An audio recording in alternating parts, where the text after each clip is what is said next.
Assalamualaikum warahmatullahi wabarakatuh. Alhamdulillah wassalatu wassalamu ala Rasulillah wa ala alihi wa ashabihi wa man wala ma ba'du. Kaum muslimin dan muslimat peserta grup Dirasat Islamiyah yang semoga senantiasa dirahmati Allah Subhanahu wa taala.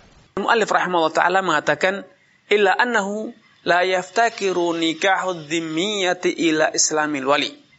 Hanya saja dalam urusan pernikahan seorang dhimmiyah, seorang wanita ahlil kitab, misalnya wanita Yahudi atau wanita Nasrani yang hendak dinikahi oleh seorang Muslim, maka syarat yang keenam ada dispensasinya, ada keringanannya, yaitu walinya boleh dari kalangan non-Muslim, alias ketika wanita itu beragama Nasrani atau beragama Yahudi, biasanya walinya pun juga beragama Yahudi atau Nasrani.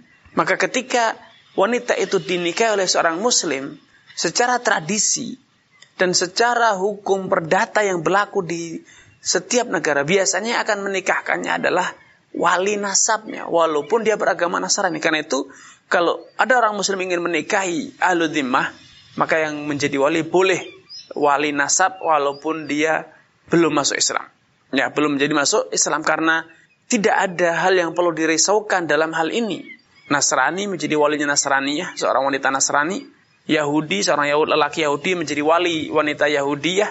Ini secara hukum syariat tidak ada yang perlu dirisaukan, karena sesama orang kafir satu level, satu tingkatan. Tetapi ketika wanitanya itu beragama Islam, sedangkan walinya itu non-Muslim, maka ini akan menimbulkan satu kondisi yang tidak sehat, yang itu sangat ditentang, menyelisihi aturan syariat, bahwa orang kafir tidak punya kuasa atas seorang Muslim. Wala yaj'alallahu lil kafirin 'alal mu'minina sabila. Allah tidak akan pernah merestui, Allah tidak akan pernah membiarkan orang kafir itu memiliki kuasa atas orang yang Muslim. Nah, tentu perwalian itu bentuk dari sultan, bentuk dari kekuasaan. Karenanya para ulama mengatakan hukum asalnya orang kafir tidak mungkin jadi wali bagi orang Muslim, kecuali bila yang dinikahi itu sendiri adalah masih dalam beragama non-Islam, Yahudi Nasrani. Maka walinya boleh juga beragama Yahudi ataupun Nasrani, karena tidak ada yang perlu dirisaukan ya. Dan perlu diingatkan di sini bahwa dari penjelasan al-muallif al-Imam Abu Syuja, kita mendapatkan satu kesimpulan hukum bahwa seorang Muslim boleh menikahi Yahudi dan Nasrani.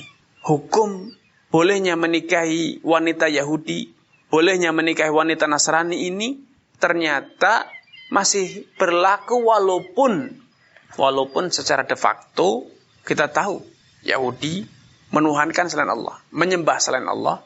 Nasrani meyakini Trinitas, ada Tuhan Bapa, ada Tuhan Ibu, dan Tuhan Anak. Ya, walaupun demikian, namun ternyata kita dapatkan Imam Abu Syuja yang hidup pada abad ke-5 Hijriah masih tetap menyatakan bahwa pernikahan beda agama, lelaki Muslim boleh menikah dengan wanita Yahudi ataupun wanita Nasrani, ini tetap masih berlaku, alias boleh. Ya, karena itu memang salah satu hukum yang telah ditegaskan dalam Al-Quran dan juga Sunnah, dalam hadis Nabi SAW. Dan juga telah terjadi konsensus di kalangan para ulama. Tidak satu pun orang yang mengingkari ketentuan hukum ini kecuali kelompok sesat, sekte sesat, yaitu sekte Syiah, secara khusus dari sekte Rafidhah. Ya, hanya mereka yang menentang hukum bolehnya menikahi wanita Yahudi dan wanita Nasrani.